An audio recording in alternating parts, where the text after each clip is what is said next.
I've heard a lot of development stories about community development, so I've been in one way or the other been associated with that for a long time. And listening to Bob, I think it's a great initiative. I think the way you've thought it through, the way you're scaling it, I think it's very, very exciting. So let's give another big round of applause.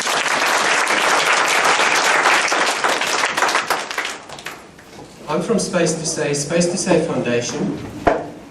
We help disadvantaged schools and black women in small enterprises show that they're worth investing in by growing good reputations. We're using an interactive website for that.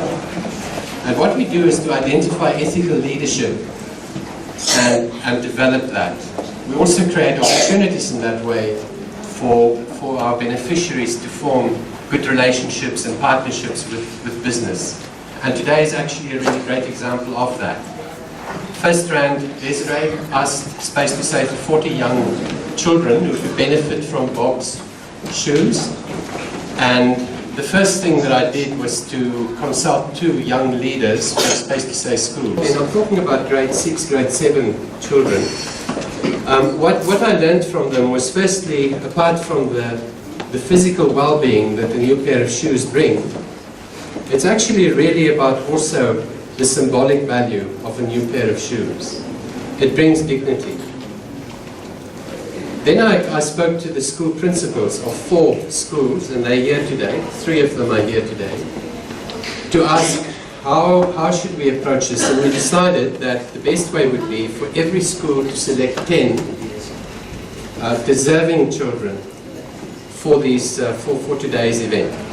I'd like to acknowledge the schools, because without them, SpaceToSay cannot be. It's a partnership between SpaceToSay and the school principals, and their leadership is what makes this partnership successful.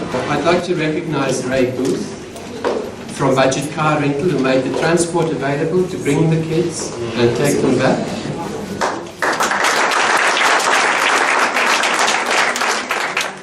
I'd like to definitely thank each of the principals, and especially the 40 young children here today. I was treated this morning. I went to check in on the endpoint and walked into the staff room, and here I saw 40 young children. I thought they were all late because I couldn't see anybody. Walked into the staff room, and there they all were. And it was a beautiful sight. That's the only word I could actually think of. Beautiful. I'd like to thank First Rand, Desiree, for your initiative, and especially Sizwe for making this really possible. And finally, of course, Bob, for bringing the shoes and dignity. Thank you.